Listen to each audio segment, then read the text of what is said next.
ಎಲ್ಲ ಒಂದು SLC ವಿದ್ಯಾರ್ಥಿಗಳಿಗೆ ಟ್ರೂ ಸಿಕ್ ಅಫಿಷಿಯಲ್ ಚಾನಲ್ಗೆ ಸ್ವಾಗತ. ನಾನು ಚೇತನ್ ಸಿಕೆ. ಇವತ್ತಿನ ಈ ಒಂದರಲ್ಲಿ ನಿಮಗೆ SLC S7 ಎಕ್ಸಾಮ್ಗೆ ಅಂದರೆ ಅರ್ಧವಾರ್ಷಿಕ ಎಕ್ಸಾಮ್ಗೆ ಗಣಿತ ವಿಷಯದ ಒಂದು ಪ್ರಶ್ನೆ ಪತ್ರಿಕೆ ನೋಡೋಣ. ಈ ಒಂದು ಪ್ರಶ್ನೆ ಪತ್ರಿಕೆ ತುಂಬಾ ಇಂಪಾರ್ಟೆಂಟು. ಯಾಕಂದರೆ ಇಲ್ಲಿ ಯಾವೊಂದು ಪ್ಯಾಟರ್ನಲ್ಲಿ ಕ್ವಶನ್ ಕೇಳಿದರೆ ಅದೇ ಒಂದು ಪ್ಯಾಟರ್ನಲ್ಲಿ ನಿಮಗೆ ನಾಳೆ S7 ಎಕ್ಸಾಮಲ್ಲಿ ಕ್ವಶನ್ ಪೇಪರ್ ಇರ್ತದೆ. ಗಣಿತ ಕ್ವಶನ್ ಪೇಪರು ಅದೇ ಇರ್ತಿರ್ತದೆ. ಅದಷ್ಟೇ ಅಲ್ಲದೆ ಇಲ್ಲಿರೋ ಕೆಲವೊಂದು ಕ್ವಶನ್ನು ನಿಮ್ಮ ಎಕ್ಸಾಮ್ಗೆ ಬರ್ತವೆ, ರಿಪೀಟ್ ಆಗ್ತವೆ. ಸೊ ವಿಡಿಯೋನ ಕೊನೆಗೆ ನೋಡಿ, ಕೊನೆಯವರೆಗೆ ತಪ್ಪದೆ ನೋಡಿ. ಯಾವೆಲ್ಲ ಇಂಪಾರ್ಟೆಂಟು ಪ್ರತಿಯೊಂದನ್ನು ಹೇಳ್ತೀನಿ. ಸೊ ತಪ್ಪದೆ ಕೊನೆಯವರೆಗೆ ನೋಡಿ, ನಿಮಗೆ ತುಂಬಾ ಯೂಸ್ ಆಗ್ತದೆ. ಯಾರೆಲ್ಲ ಪಾಸ್ ಆಗಬೇಕು ಅನ್ಕೋತೀರಾ ಮತ್ತು ಸ್ಕೋರ್ ಮಾಡ್ಬೇಕು ಅನ್ಕೋತೀರಾ ತಪ್ಪದೆ ಕೊನೆಯವರೆಗೆ ನೋಡಿ, ನಿಮಗೆ ಖಂಡಿತ ಯೂಸ್ ಆಗ್ತದೆ. ಸೊ ಬನ್ನಿ ಇವತ್ತಿನ ಈ ಒಂದು ವಿಡಿಯೋನ ಶೇರ್ ಮಾಡೋಣ. ಅದಕ್ಕಿಂತ ಮುಂಚೆ ನೀವೊಂದು ಇಂಪಾರ್ಟೆಂಟ್ ಕೆಲಸ ಮಾಡಬೇಕು. ಅದೇನಂತಂದರೆ ಯಾರೆಲ್ಲ ಹೊಸದಾಗಿ ವಿಡಿಯೋ ಇಡ್ತಾಯಿದ್ದೀರಾ ಅಥವಾ ಚಾನಲ್ ಹುಡುಗರು ಸಬ್ಸ್ಕ್ರೈಬ್ ಮಾಡ್ಕೊಳ್ಳಿಲ್ಲ, ಮಿಸ್ ಮಾಡಿದ ಚಾನಲ್ ಸಬ್ಸ್ಕ್ರೈಬ್ ಮಾಡ್ಕೊಳ್ಳಿ. ಯಾಕಂದರೆ ಇದೇ ರೀತಿ S7 ಎಕ್ಸಾಮ್ಗೆ ಕನ್ನಡ, ಇಂಗ್ಲೀಷು, ಗಣಿತ, ಸಮಾಜ ವಿಜ್ಞಾನ ಸೊ ಎಲ್ಲ ವಿಷಯಗಳು ಹಾಕ್ತಾ ಇರ್ತೀವಿ. ಕ್ವಶನ್ ಪೇಪರ್ ಹಾಕ್ತಾ ಇರ್ತೀವಿ. ಅದ್ರ ಜೊತೆಗೆ ಪಾಸಿಂಗ್ ಪ್ಯಾಕೇಜು, ಸ್ಕೋರಿಂಗ್ ಪ್ಯಾಕೇಜು, ಪೀಸ್ ಕ್ವಶನ್ಸು, ಬಂದೇ ಬರೋಂಥ ಪ್ರಶ್ನೆಗಳು ಸೊ ಎಲ್ಲ ಕೂಡ ಹಾಕ್ತಾ ಇರ್ತೀವಿ. ಅವೆಲ್ಲ ಬೇಕು ಅಂದರೆ ತಪ್ಪದೆ ಚಾನಲ್ ಸಬ್ಸ್ಕ್ರೈಬ್ ಮಾಡ್ಕೊಳ್ಳಿ. ನೀವು ಮಿಸ್ ಮಾಡ್ಕೊಂಡ್ರಿ ಎಲ್ಲ ವಿಡಿಯೋಗಳು ಮಿಸ್ ಮಾಡ್ಕೊತೀರ, ಅರ್ಥ ಆಯ್ತಾ? ಸೊ ಮೊದಲು ಹೇಳ್ತಾ ಇದ್ದೀನಿ, ತಪ್ಪದೆ ಎಲ್ಲರೂ ಕೂಡ ಮಾಡ್ಕೊಳ್ಳಿ. ಮಾಡಿದ್ರಾ? ಅದರ ಜೊತೆಗೆ ವಿಡಿಯೋನ ಲೈಕ್ ಮಾಡಿಬಿಟ್ಟು ಫ್ರೆಂಡ್ಸ್ಗೆ ಶೇರ್ ಮಾಡಿ. ಎಲ್ಲ ಫ್ರೆಂಡ್ಸ್ ಇದ್ರ ಮೇಲೆ 10th ಖಂಡಿತ ಅವ್ರಿಗೆ ಶೇರ್ ಮಾಡಿ. ಓಕೆ, ಬನ್ನಿ ಇವತ್ತಿನ ಈ ವಿಡಿಯೋನ ಶುರು ಮಾಡೋಣ. ಮೊದಲಾಗಿ ಲೆಸನ್ ಬೇಸ್ಡ್ ಅಸೆಸ್ಮೆಂಟ್ LBA ಆಧಾರಿತ S7 ಪರೀಕ್ಷೆ. ಇದು ಬಿಟ್ಟು LBA ಬೇಸ್ಡ್, ನಿಮಗೆಲ್ಲ ಗೊತ್ತಿದೆ LBA ಅಂದರೆ ಅಂತ. ಇದು ಬಿಟ್ಟು S7 ಎಕ್ಸಾಮು ಅಂದರೆ ಅರ್ಧವಾರ್ಷಿಕ ಎಕ್ಸಾಮು. ವಿಷಯ ಗಣಿತ, ತರಗತಿ 15ನೇ ತರಗತಿ, ಸಮಯ 3 ಗಂಟೆ 15 ನಿಮಿಷ, ಅಂಕಗಳು 80 ಅಂಕಗಳಿಗೆ ನಿಮಗೆ ಎಕ್ಸಾಮ್ ಅನ್ನೋದು ಇರ್ತದೆ. ಮೊದಲೇ ಮನೆಯಲ್ಲಿ ನಿಮಗೆ ಮಲ್ಟಿಪಲ್ ಚಾಯ್ಸ್ ಕ್ವಶನ್ ಇರ್ತವೆ, ಅಂದರೆ ಬಹು ಆಯ್ಕೆ ಪ್ರಶ್ನೆಗಳು ಇರ್ತವೆ, ಅರ್ಥ ಆಯ್ತಾ? ಸೊ ತುಂಬ ಜನ ಕೇಳ್ತೀರಾ ಆನ್ಸರ್ ಇಲ್ಲ ಅಂತ. So complete answer P D ಎಫ್ನ ನಮ್ಮ ಒಂದು ವಾಟ್ಸಪ್ ಚಾನಲ್ ಅಥವಾ ಟೆಲಿಗ್ರಾಮ್ ಗ್ರೂಪ್ ಹಾಕಿರ್ತೀವಿ. ಟೆಲಿಗ್ರಾಮ್ ಗ್ರೂಪ್ ಅಥವಾ ವಾಟ್ಸಪ್ ಚಾನಲು ಎರಡು ಕೂಡ ಹಾಕಿರ್ತೀವಿ. ಸೊ ಜಾಯ್ನ್ ಆಗಿ, ಇನ್ನೂ ಕೂಡ ಯಾರು ಜಾಯ್ನ್ ಆಗಿಲ್ಲ ತಪ್ಪು ಜಾಯ್ನ್ ಆಗಿ. ಸೊ ಎಲ್ಲ ಆನ್ಸರ್ PDF ಮತ್ತು ಕ್ವಶನ್ ಪೇಪರ್ PDF ಎಲ್ಲ ಅಲ್ಲೇ ಹಾಕ್ತಾ ಇರ್ತೀವಿ. ಇನ್ನೂ ಕೂಡ ಯಾರು ಜಾಯ್ನ್ ಆಗಿಲ್ಲ, ವಿಡಿಯೋ ಕೆಳಗಡೆ ಲಿಂಕ್ ಇರ್ತದೆ, ಅಲ್ಲಿಂದ ಹೋಗಿಬಿಟ್ಟು ಜಾಯ್ನ್ ಆಗಿ. ಲಿಂಕು ಕೆಳಗಡೆ ಇರ್ತದೆ. ವಾಟ್ಸಪ್ ಚಾನಲ್ ಮತ್ತು ಟೆಲಿಗ್ರಾಮ್ ಗ್ರೂಪು ಎರಡು ಕೂಡ ಜಾಯ್ನ್ ಆಗಿ ನಿಮಗೆ ಅಲ್ಲಿ PDF ಹಾಕ್ತೀವಿ, ಆನ್ಸರ್ PDF. ಇವತ್ತಿನ ಒಂದು ವಿಡಿಯೋದಲ್ಲಿ ನಿಮಗೆ ಜಸ್ಟ್ ಕ್ವಶನ್ ಪೇಪರ್ ನೋಡೋಣ, ಅರ್ಥ ಆಯ್ತಾ? ಮೊದಲಾಗಿ ನಿಮಗೆ ಕ್ವಶನ್ ಪೇಪರ್ 1 ನೋಡಿ. ನಿಮಗೆ 8 ಮಲ್ಟಿಪಲ್ ಇರ್ತವೆ, ಅರ್ಥ ಆಯ್ತಾ? ತಲೆ ಇಟ್ಟುಕೊಳ್ಳಿ, 8 ಮಲ್ಟಿಪಲ್ ಇರ್ತವೆ. ಕ್ವಶನ್ ಪೇಪರ್ 1 ನೋಡಿ. ಅತಿ ಚಿಕ್ಕ ಸಂಯುಕ್ತ ಸಂಖ್ಯೆ ಹಾಗೂ ಅತಿ ಚಿಕ್ಕ ಅವಿಭಾಜ್ಯ ಸಂಖ್ಯೆಯು ಮಸಾವು, ಅರ್ಥ ಆಯ್ತಾ? ಮಸ ಕೇಳಿದ್ದಾರೆ ಇಲ್ಲಿ. ಅತಿ ಚಿಕ್ಕ ಅವಿಭಾಜ್ಯ ಸಂಖ್ಯೆ ಮಸ ಕೇಳಿದ್ದಾರೆ. ಅತಿ ಚಿಕ್ಕ ಸಂಯುಕ್ತ ಸಂಖ್ಯೆ ಹಾಗೂ ಅತಿ ಚಿಕ್ಕ ಅವಿಭಾಜ್ಯ ಸಂಖ್ಯೆ ಮಸ ಯಾವುದಾಗ್ತದೆ? ಸೊ ನೀವು ಗೆಸ್ ಮಾಡಿ ಇಟ್ಕೊಳ್ಳಿ, ಅರ್ಥ ಆಯ್ತಾ? ಗೆಸ್ ಮೇಲೆ ಕಮೆಂಟ್ ಮಾಡಿ ನೋಡೋಣ. ಕಮೆಂಟ್ ಮಾಡಿ. ಸೊ ನಾನು ಆನ್ಸರ್ PDF ಪ್ರತಿಯೊಂದು ಹಾಕಿರ್ತೀನಿ. ಅದೇ ರೀತಿ ಕ್ವಶನ್ ನಂಬರ್ 2, ಒಂದು ವರ್ಗ ಬಹುಪದೋಕ್ತಿಯ ಗರಿಷ್ಠ ಶೂನ್ಯತೆಗಳ ಸಂಖ್ಯೆಯು ಎಷ್ಟಾಗ್ತದೆ? ಆಮೇಲೆ ಪ್ರಶ್ನೆಗೆ 3, 2 ರೇಖಾತ್ಮಕ ಸಮೀಕರಣಗಳ ಜೋಡಿಯು ಅಸ್ಥಿರವಾಗಿದ್ದರೆ ಆ ಸಮೀಕರಣವನ್ನು ಪ್ರತಿನಿಧಿಸುವ ರೇಖೆಗಳು ಯಾವಾಗಿರ್ತವೆ? A ಛೇದಿಸುವ ರೇಖೆಗಳು, B ಪರಸ್ಪರ ಲಂಬ ರೇಖೆಗಳು, C ಸಮಾಂತರ ರೇಖೆಗಳು, D ಆಯ್ಕೆಗಳು ರೇಖೆಗಳು. ನೋಡೋಣ, ಕಮೆಂಟ್ ಮಾಡಿ. ಎಷ್ಟು ಜನ ಕರೆಕ್ಟಾಗಿ ಕಮೆಂಟ್ ಮಾಡ್ತೀನಿ ಅಂತ ನೋಡೋಣ. ಕಮೆಂಟ್ ಮಾಡಿ. ಸೊ ಆಪ್ಷನ್ನ ಕಮೆಂಟ್ ಮಾಡಿ. ನೀವು 1ನೇ ಆಪ್ಷನ್ನು A ಆಗ್ತದಾ, B ಆಗ್ತದಾ, C ಆಗ್ತದೆ ಕಮೆಂಟ್ ಮಾಡಿ. ಅದೇ ರೀತಿ 2ನೇ ಆನ್ಸರು, 3ನೇ ಆನ್ಸರು, ಸೊ ಈ ರೀತಿ ಕಮೆಂಟ್ ಮಾಡಿ. ಸೊ ಆನ್ಸರ್ PDF ಹಾಕ್ತೀನಿ, ಅಲ್ಲಿಂದ ನೀವು ಕರೆಕ್ಟಾದ ಆನ್ಸರ್ ನೋಡ್ಕೊಳ್ಳಿ. ಇನ್ನು question number 4, AX² + BX + C = 0 ವರ್ಗ ಸಮೀಕರಣದ ಶೋಧಕವು ಯಾವುದಾಗ್ತದೆ? A ಆಗ್ತದಾ, B ಆಗ್ತದಾ, C ಆಗ್ತದಾ, D ಆಗ್ತದಾ ನೋಡ್ಕೊಳ್ಳಿ. ಇನ್ನು ನೆಕ್ಸ್ಟ್ ಬರುವಂಥದ್ದು 5ನೇ ಕ್ವಶನ್ನು ನೋಡಿ. ಇಲ್ಲಿ ನಾನು ಪಾಯಿಂಟ್ ಹೇಳ್ತೀನಿ ನೋಡಿ. ಇಲ್ಲಿ ಯಾವ ರೀತಿ ಕ್ವಶನ್ ಇವೆ, ಸೇಮ್ ಟು ಸೇಮು ಅದೇ ರೀತಿ ಕ್ವಶನ್ ಬರೋದಿಲ್ಲ, ಅರ್ಥ ಆಯ್ತಾ? ಅಂದರೆ ನಂಬರ್ಸ್ನ ಮಾತ್ರ ಚೇಂಜ್ ಮಾಡ್ತಾರೆ, ಪ್ಯಾಟರ್ನ್ ಎಲ್ಲ ಸೇಮು. ಯಾವ ರೀತಿ ಅಂದರೆ 5ನೇ ಕ್ವಶನ್ ನೋಡಿ. 100, 93, 86 ಈ ಸಮಾಂತರ ಶ್ರೇಣಿಯ ಸಾಮಾನ್ಯ ವ್ಯತ್ಯಾಸ ನೋಡಿ. ಈ ರೀತಿ ಕೊಡ್ತಾರೆ, ಸೇಮ್ ಟು ಸೇಮ್ ಇದೇ ರೀತಿ ಕೊಡ್ತಾರೆ. ಆದರೆ ಇಲ್ಲಿ 100 ಇದ್ದಲ್ಲಿ ಅವರು 90 ಮಾಡ್ಬೋದು, 80 ಮಾಡ್ಬೋದು, ಈ ರೀತಿ ಚೇಂಜಸ್ ಮಾಡ್ತಾರೆ, ಅರ್ಥ ಆಯ್ತಾ? ಸೊ 100 ಇದೆಯಲ್ಲಿ 80 ಮಾಡ್ಬೋದು, 80, 43, ಸೊ ಈ ರೀತಿ ಮಾಡ್ಕೋತ ಹೋಗ್ಬೋದು, ಅರ್ಥ ಆಯ್ತಾ? ಜಸ್ಟು ನಂಬರ್ಸ್ನ ಚೇಂಜ್ ಮಾಡ್ತಾರೆ, ಎಲ್ಲ ಪ್ಯಾಟರ್ನು ಸೇಮ್ ಇರ್ತದೆ. ಆಲ್ಮೋಸ್ಟು ಇದೇ ರೀತಿ ಕೇಳ್ತಾರೆ. ಯಾವುದಾಗ್ತದೆ ನೀವು ಲೆಕ್ಕ ಮಾಡಿ ನೋಡ್ಕೊಳ್ಳಿ. -7 ಆಗ್ತದಾ, 7 ಆಗ್ತದಾ, 3 ಆಗ್ತದಾ, 5 ಆಗ್ತದ ನೋಡ್ಕೊಳ್ಳಿ. ಇನ್ನು ಪ್ರಶ್ನೆ 6, ತ್ರಿಭುಜ ABCಯಲ್ಲಿ DE ಸಮಾಂತರ BC, AD = X, DB = X - 2, AE = X + 2 ಮತ್ತು EC = X - 1 ಆದರೆ ಎಕ್ಸ್ನ ಬೆಲೆ ಕೇಳಿದರೆ ಸೊ ಲೆಕ್ಕ ಮಾಡಿಬಿಟ್ಟು ಕಂಡುಹಿಡಿಯಿರಿ. ಅಥವಾ ಗೊತ್ತಾಗಿಲ್ಲ ಅಂದರೆ ಆನ್ಸರ್ PDF ಇರ್ತದೆ, ಅಲ್ಲಿಂದ ನೋಡಿ, ಅಥವಾ ಕಮೆಂಟ್ ಚೆಕ್ ಮಾಡಿ. ಸೊ ನೀವು ಕಮೆಂಟ್ ಮಾಡಿರ್ತಾರೆ ಎಷ್ಟು ಆನ್ಸರ್ ಕರೆಕ್ಟ್ ಅಂತ ಕಮೆಂಟ್ ಮಾಡಿ. ನಿಮಗೆ ಗೊತ್ತಾದ್ರೆ ನೀವು ಕಮೆಂಟ್ ಮಾಡಿ, ಅಥವಾ ಬೇರೆಯವರು ಕಮೆಂಟ್ ಮಾಡಿರ್ತಾರೆ, ಅದನ್ನು ನೀವು ನೋಡ್ಕೋಬೋದು. ನಿಮಗೆ ಕನ್ಫರ್ಮ್ ಬೇಕಂದರೆ PDF ನೋಡ್ಕೊಳ್ಳಿ, ಗ್ರೂಪಲ್ಲಿ ಹಾಕಿರ್ತೀವಿ ಆನ್ಸರ್ಗಳನ್ನ, ಅದನ್ನ ನೋಡ್ಕೋಬೋದು. ಇನ್ನು ಪ್ರಶ್ನೆಗೆ 7, ಮೂಲ ಬಿಂದುವಿನ ನಿರ್ದೇಶಾಂಕಗಳು ಯಾವುದಾಗ್ತದೆ? A B C D ನೋಡ್ಕೊಳ್ಳಿ. ನಂತರ ಬರ್ತದೆ ನಿಮಗೆ ಇವುಗಳಲ್ಲಿ ಯಾವಾಗಲೂ ಸಮರೂಪವಾಗಿರುವ ಆಕೃತಿಗಳು ಯಾವ ನೋಡ್ಕೊಳ್ಳಿ. ನೆಕ್ಸ್ಟ್ ಬರುವಂಥದ್ದು ನಿಮಗೆ ಎರಡನೇ ಮೇನು ಪ್ರಶ್ನೆ 2, ಈ ಕೆಳಗಿನ ಪ್ರಶ್ನೆಗಳಿಗೆ ಉತ್ತರಿಸಿ. ನಿಮಗೆ 8 1 ಅಂಕಗಳ ಪ್ರಶ್ನೆ ಇರ್ತವೆ. 8 1 ಅಂಕಗಳ ಪ್ರಶ್ನೆ ಇರ್ತವೆ.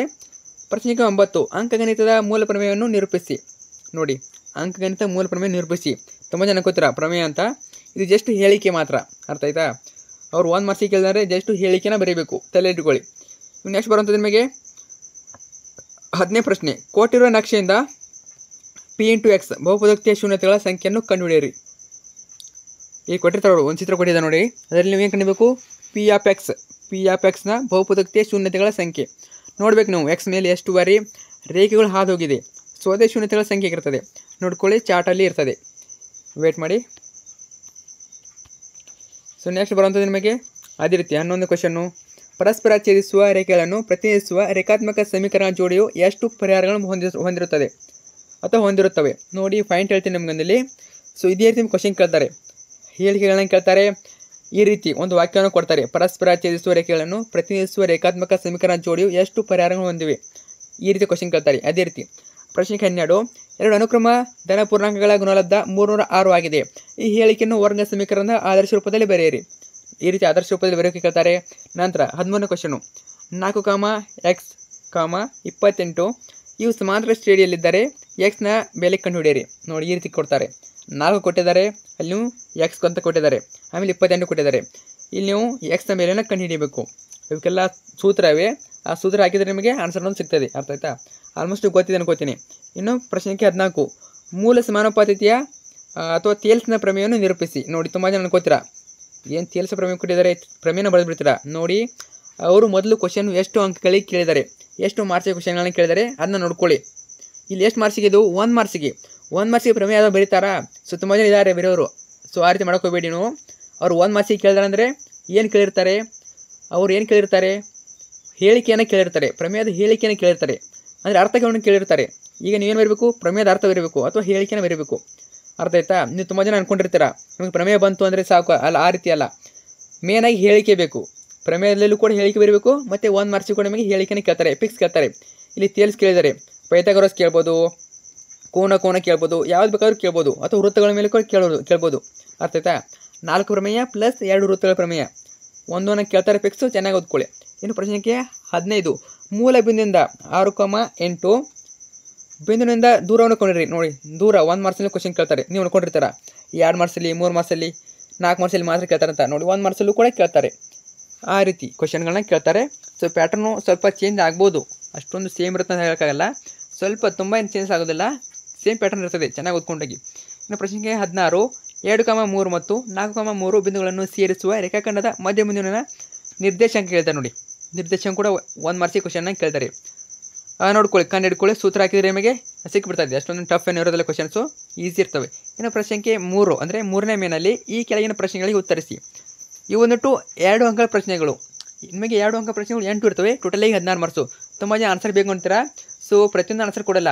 ಇನ್ನು ನಿಮಗೆ 2 ಭಾಗ ಬರ್ತವೆ. ಅರ್ಥ ಆಯ್ತಾ? ಇದು 1ನೇ ಕ್ವಶನ್ ಪೇಪರು, ಇನ್ನು ನಿಮಗೆ 2 ಸೆಟ್ಟು ಕ್ವಶನ್ ಪೇಪರ್ ಬರ್ತವೆ. ಅಲ್ಲಿ ನಿಮಗೆ ಇನ್ ಡೀಟೇಲ್ ಆಗಿ ಆನ್ಸರ್ ವಿತ್ ಯಾವ ರೀತಿ ಬಿಡಿಸಬೇಕು ಪ್ರತಿಯೊಂದು ಹೇಳ್ತೀನಿ. ಜಸ್ಟ್ ಈಗ ಪ್ಯಾಟರ್ನ ನೋಡ್ಕೊಳ್ಳಿ, ಪ್ಯಾಟರ್ನು ಕ್ವಶನ್ಗಳನ್ನ ನೋಡ್ಕೊಳ್ಳಿ. ಮುಂದೆ ಹೇಳ್ತೀನಿ ನಿಮಗೆ ಮುಂದೆ ಬರುವಂಥ ವಿಡಿಯೋಗಳಲ್ಲಿ. ಸೊ ಯಾವ ರೀತಿ ಬಿಡಿಸಬೇಕು ಮತ್ತು ಯಾವ ರೀತಿ ಲೆಕ್ಕಗಳನ್ನ ಕೇಳ್ತಾರೆ, ಸೊ ವಿತ್ ಆನ್ಸರ್ನ ಹೇಳ್ತೀನಿ. ಸೊ ಜಸ್ಟ್ ಕ್ವಶನ್ನ ನೋಡ್ಕೊಳ್ಳಿ. ಕ್ವಶನ್ ನಂಬರ್ 17, 2 + √5 ಒಂದು ಅಭಾಗಲಬ್ಧ ಸಂಖ್ಯೆ ಎಂದು ಸಾಧಿಸಿ. ನೋಡಿ, ಫಿಕ್ಸ್ ಕೇಳ್ತಾರೆ, ಒಂದು ಕೇಳ್ತಾರೆ. ಯಾವ ರೀತಿ? 2 + √5 ಕೇಳಿದರೆ ಅಲ್ಲಿ ಬೇರೆ ಕೇಳ್ಬೋದು, ಅಥವಾ √5ನೇ ಕೇಳ್ಬೋದು. ಆಲ್ಮೋಸ್ಟ್ ನಿಮಗೆ 2 ಮಾರ್ಕ್ಸಿಗೆ ಈ ರೀತಿ 2 + √5 ಈ ರೀತಿ ಇರ್ತಾವಲ್ಲ, ಅವ್ನು ನೋಡ್ಕೊಳ್ಳಿ. ಅರ್ಥ ಆಯ್ತಾ? ಇನ್ನು √5 ಕೇಳ್ತಾರೆ, ಅವನು 3 ಮಾರ್ಕ್ಸಿಗೆ 4 ಮಾರ್ಕ್ಸಿಗೆ ಕೇಳ್ತಾರೆ. ಅರ್ಥ ಆಯ್ತಾ? 3 ಮಾರ್ಕ್ಸಿಗೆ ಕೇಳ್ತಾರೆ. ಈ ರೀತಿ 2 ಮಾರ್ಕ್ಸಿಗೆ 2 + √5. ಸೊ ಈ ರೀತಿ ಕ್ವಶನ್ಗಳನ್ನ ಕೇಳ್ತಾರೆ. ಇನ್ನು ಇದು ತುಂಬ ಟಫ್ ಇಲ್ಲ, ಜಸ್ಟ್ ನೀವು ಓದ್ಕೋಬೇಕು ಅಷ್ಟೇ. ಇನ್ನು ಪ್ರಶ್ನೆ 18, P × X = 4x² - 4x - 3 ಬಹುಪದೋಕ್ತಿಯ ಶೂನ್ಯತೆಗಳನ್ನು ಕಂಡುಹಿಡಿಯಿರಿ. ನೆಕ್ಸ್ಟ್ ಬರೋದು ನಿಮಗೆ 19ನೇ ಕ್ವಶನು, ಕೊಟ್ಟಿರುವ ರೇಖಾತ್ಮಕ ಸಮೀಕರಣಗಳ ಜೋಡಿಯನ್ನು ವರ್ಧಿಸುವ ವಿಧಾನದಿಂದ ಬಿಡಿಸಿ. ನೋಡಿ, ಅವನು ಸಮೀಕರಣ ಕೊಟ್ಟಿದ್ದಾರೆ, ಸಮೀಕರಣ 2 ಕೊಟ್ಟಿದ್ದಾರೆ. ನೀವು ಇಲ್ಲಿ ವರ್ಧಿಸುವ ವಿಧಾನ ಕೇಳಿದರೆ. ಅರ್ಥ ಆಯ್ತಾ? ಕೆಲವೊಂದ್ಸಲ ಏನು ಕೊಡ್ತಾರೆ ಅವರು, ಯಾವುದಾದ್ರೂ ವಿಧಾನ ಅಂತ ಕೊಡ್ತಾರೆ. ಅರ್ಥ ಆಯ್ತಾ? ಅವಾಗ ನೀವು ವರ್ಧಿಸ ಬಿಡಿಸ್ಬೋದು, ಆದೇಶ ಬಿಡಿಸ್ಬೋದು, ನಿಮಗೆ ಇಷ್ಟ ಬಂದು ಬಿಡಿಸ್ಬೋದು. ಆದರೆ ಅವರು ಒಂದೇ ಕೊಟ್ಟಿರ್ತಾರೆ. ಇಲ್ಲಿ ಒಂದೇ ಕೊಟ್ಟರೆ ಇಲ್ಲಿ ವರ್ಧಿಸಿ ಕೇಳಿದರೆ ವರ್ಧಿಸ ವಿಧಾನದಿಂದ ಬಿಡಿಸ್ಬೇಕು. ಅವರು ಆದೇಶಿಸುವ ಕೇಳಿದರೆ ಆದೇಶಿಸುವ ವಿಧಾನದಿಂದ ಬಿಡಿಸಬೇಕು, ಅರ್ಥ ಆಯ್ತಾ. ಅಥವಾ ಏನು ಕೊಟ್ಟಿಲ್ಲ ಅಂದರೆ ನಿಮ್ಮ ಇಷ್ಟ ಬಂದಂತೆ ಬಿಡಿಸ್ಬೋದು. ಅದು ಓದಿಸುವ ಅಥವಾ ಆದೇಶಿಸುವ, ನಿಮಗೆ ಯಾವ್ದು ಇಷ್ಟ ಬರ್ತದೆ ಅದನ್ನ ಬಳಸ್ಬೋದು, ಅರ್ಥ ಆಯ್ತಾ. ನೋಡ್ಕೊಳ್ಳಿ. ಇನ್ನು ಪ್ರಶ್ನೆಗೆ 20, 4x² - 4x + 1 = 0. ಈ ವರ್ಗ ಸಮೀಕರಣದ ಶೋಧಕವನ್ನು ಕಂಡುಹಿಡಿದು ಮೂಲಗಳ ಸ್ವಭಾವವನ್ನು ಬರೆಯಿರಿ. ನಂತರ 21ನೇ ಪ್ರಶ್ನೆ, ಫಿಕ್ಸ್ ಬರುವಂಥ ಪ್ರಶ್ನೆ. 5 + 8 + 11 ಈ ಸಮಾಂತರ ಶ್ರೇಣಿಯ ಮೊದಲ 10 ಪದಗಳ ಮೊತ್ತವನ್ನು ಸೂತ್ರ ಸಹಾಯದಿಂದ ಕಂಡುಹಿಡಿಯಿರಿ. ನೋಡಿ, ಇದೇ ರೀತಿ ಕ್ವಶನ್ ಇರ್ತವೆ, ಡಿಫ್ರೆಂಟ್ ಆಗೋದಿಲ್ಲ. ಸಮಾಂತರ ಶ್ರೇಣಿ ಆಗಿರ್ಬೋದು, ವರ್ಗ ಸಮೀಕರಣ ಆಗಿರ್ಬೋದು, ಈ ರೀತಿ ಕ್ವಶನ್ಗಳನ್ನು ಕೇಳ್ತಾ ಇರ್ತಾರೆ, ಚೆನ್ನಾಗಿ ನೋಡ್ಕೊಂಡೋಗಿ. 22ನೇ ಕ್ವಶನ್ ನೋಡಿ. 6 ಮೀಟರ್ ಎತ್ತರದ ನೇರವಾದ ಕಂಬವು ನೆಲದ ಮೇಲೆ 4 ಮೀಟರ್ ಉದ್ದದ ನೆರಳನ್ನು ಉಂಟು ಮಾಡುತ್ತದೆ. ಅದೇ ಸಮಯದಲ್ಲಿ ಒಂದು ಕಟ್ಟಡವು 28 ಮೀಟರ್ ಉದ್ದದ ನೆರಳನ್ನು ಉಂಟು ಮಾಡುತ್ತದೆ. ಹಾಗಾದರೆ ಆ ಕಟ್ಟಡದ ಎತ್ತರ ಕಂಡುಹಿಡಿಯಿರಿ. ಈ ರೀತಿ ಕ್ವಶನ್ಗಳನ್ನು ಕೇಳ್ತಾರೆ. ಅಲ್ಲಿ 6 ಮೀಟರ್ ಕೊಟ್ಟಿದ್ದಾರಲ್ಲ, ಅಲ್ಲಿ 8 ಮೀಟರ್ ಮಾಡ್ಬೋದು. 4 ಮೀಟರ್ ಕೊಟ್ಟಿದ್ದಾರೆ, ಅಲ್ಲಿ 5 ಮೀಟರ್ ಮಾಡ್ಬೋದು. ಸೊ ಇಲ್ಲಿ 28 ಮೀಟರ್ ಕೊಟ್ಟಿದ್ದಾರೆ, ಅಲ್ಲಿ 30 ಮೀಟರ್ ಮಾಡ್ಬೋದು. ಈ ರೀತಿ ಚೇಂಜ್ ಮಾಡ್ತಾರೆ ಅಷ್ಟೇ, ತುಂಬ ಟಫ್ ಇರೋದಿಲ್ಲ. ಚೆನ್ನಾಗಿ ಓದ್ಕೊಳ್ಳಿ, ಚೆನ್ನಾಗಿ ಪ್ರಾಕ್ಟೀಸ್ ಮಾಡ್ಕೊಳ್ಳಿ. 23ನೇ ಪ್ರಶ್ನೆ ನೋಡಿ.